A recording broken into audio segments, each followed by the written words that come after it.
Hello to everyone out there. I'm What a Heretic, and yes indeed, today we are returning at long last to another paranormal themed video, so let us dive right in. This is an article from mysteriousuniverse.org entitled Black-Eyed Children, Origins and Danger by Nick Redfern. I often get people asking me about the black-eyed children, their origins, those weird eyes, and more. So, with that in mind, I thought today I would share with you a summary of the black-eyed children mystery. It would be overly simplistic to suggest they are merely the offspring of the men in black and the women in black. Admittedly, though, there are some similarities. The headgear and the pale skin are two things, and also like the MIB and the WIB, the black-eyed children are definitive supernatural drainers of energy. The story really begins with a man named Brian Bethel, a journalist working for the Abilene Reporter News. It was late one night when Bethel's life was changed and he came to realize that there are dangerous supernatural entities in our midst. It was close to 10 p.m. when Bethel had the kind of close encounter that one never ever forgets. He had pulled up at a mall not too far from his home to deposit a check in a mailbox. All was quiet and dark. Bethel, using the lights of the mall to illuminate the interior of his vehicle, was writing the check when he was rudely interrupted. He jumped with surprise at the sight of a couple of kids who were standing next to the car on the driver's side. But there was something about these kids that rang alarm bells in Bethel's head. In fact, as Bethel would imminently learn, things were wrong in the extreme. Bethel stared at the pair and couldn't fail to see just how incredibly pale the face of one of the boys was. The other had what Bethel described as olive-colored skin. Both boys were around 10 to 14 years of age, Bethel estimated, and both were dressed in pullovers. Only one of the two boys spoke. He claimed that they wanted to see a movie, Mortal Kombat,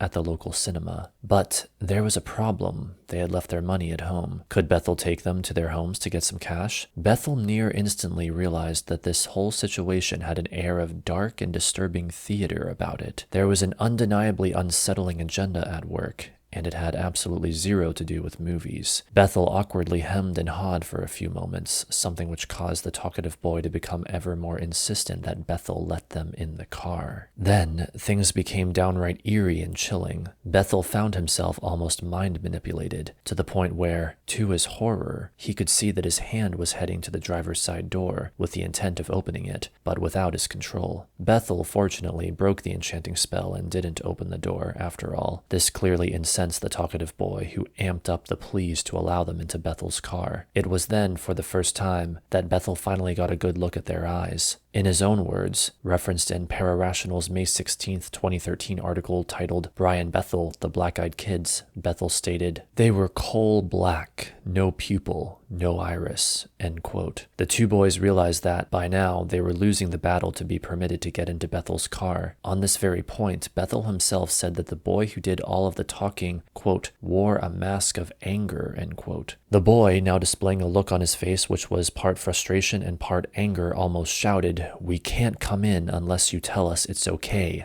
Let us in." Bethel, terrified, did nothing of the sort. What he did do was to slam the car into reverse and head for home, completely panicked by the whole thing. Oddly, as he drove away, Bethel looked back, only to see that the boys were nowhere in sight. In what was clearly an impossibly quick time, they had vanished, and thus was quickly born a legend. It's a legend that shows no signs of stopping. It's only getting worse. Here's another case that demonstrates the weirdness of the BEC controversy. Martin York got the shock of his life when he was confronted by a boy and a girl, both around 11 or 12 years of age and with large, black, eerie-looking eyes. The girl was dressed in jeans and a long-sleeve black top, while the boy had the almost ubiquitous black hoodie. Both looked sickly and scrawny and as if they needed a hearty meal in them. Little did Martin know that this was exactly what they were there for. Hardly a fan of the supernatural, Martin had never heard of the black-eyed children phenomenon and could only stand and stare at their curious faces, assuming at first that this was some kind of joke. But the black-eyed children were certainly not laughing. They stood together, hand in hand, looking at Martin with expressions on their faces that were, paradoxically, lacking in emotion, but which also gave off airs of highly charged malevolence. Echoing Brian Bethel's encounter back in the 1990s, Martin said that when the girl said they were homeless and needed something to eat, it all seemed very much like a ruse, as if they had spoken the words time and time again. It was like a carefully crafted scheme on their part. Most disturbing of all, for a few moments Martin felt transfixed, almost hypnotized, by those large black eyes. Indeed, he told me that he could not understand why he did not quickly shut the door at the sight of those terrible eyes. Martin could only say that it was as if he was somehow being prevented from shutting the door on the pair. One might be justified in saying Martin had been placed in a state of full-blown mind control. At that point, Martin suddenly felt deathly ill. It was, he said, as if he, quote, hadn't eaten in days, end quote. He explained that it was as if he himself was suddenly starving, but it was the children who needed to eat. The pair stared intently at Martin, who found himself getting weaker and weaker.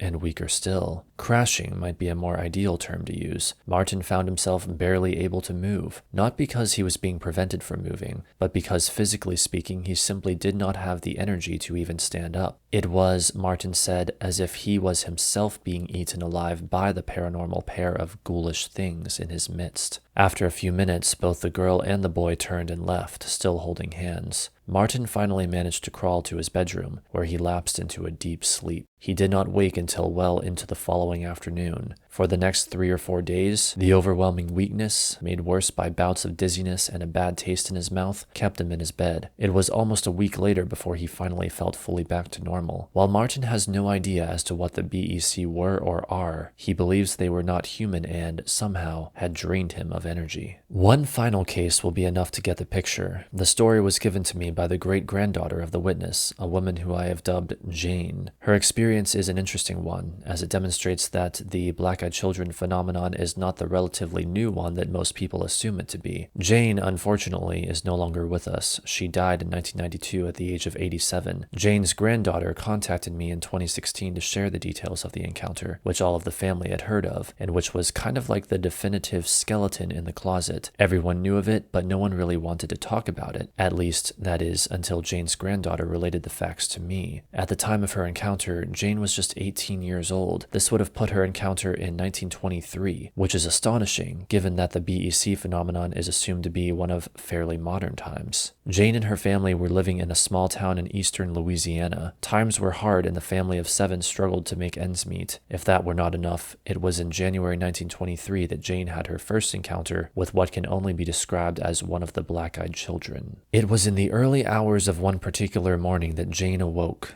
unable to move and unable to speak, as a young boy dressed in black stretched out his hand and pointed at her. Instantly, she began to feel ill and lacking in energy, the paralysis and the inability to scream making things worse still. Then, suddenly, it was all over. The paralysis was gone, and so was the boy in black. Jane, practically hysterical, woke her parents and told them of what had happened. The most terrifying part of the encounter? The boy's black eyes. For the next 3 nights, the boy returned. The story was the same every night. The boy with the black eyes would manifest next to Jane as she lay in bed, unable to move an inch. As per the first time, he would reach out, the result of which was again a sudden feeling of overwhelming weakness. Although the boy never returned again, it took Jane, like Martin decades later, days to get back to her normal self. Notably, in the immediate aftermath of the encounter, Jane had a series of nosebleeds, something which often occurs in paranormal situations, and she took on a slightly jaundiced appearance, which was most definitely not a good sign. The story would undoubtedly have never surfaced had it not been for the fact that on one occasion in 2014, Jane's great-granddaughter was channel flipping and was confronted by a TV show that, in part, was focused on the black-eyed children. Amazed and more than a bit disturbed, she realized what it was that Jane had encountered all those decades earlier, an energy-sucking thing that saw Jane as a convenient source of nutrition. So, with all of that said, what exactly might the black-eyed children be? The undeniable expert in this field is David Weatherly, a Texas-based author and paranormal investigator who has investigated dozens and dozens of black-eyed children-themed experiences. Notably, Weatherly suggests that the black-eyed children may actually be the jinn, Middle Eastern entities which also feed on human energy. On this issue, Weatherly says in his book, The Black-Eyed Children, quote, "As master shapeshifters, it would be no problem for the jinn to take the guise of a black-eyed kid. Likewise, the chaos created in the lives of those who meet the children matches the pattern of the jinn's desire to create trouble for humans," end quote. He adds with an air of warning, quote, "If the jinn are by chance behind the rash of black-eyed children encounters, the problem of the BEKs may be much more significant than it first appeared," end quote. One final thing. Over the last 4 or 5 months, I have been on the receiving end of what we might call FREKs, fiery red-eyed kids. So beware.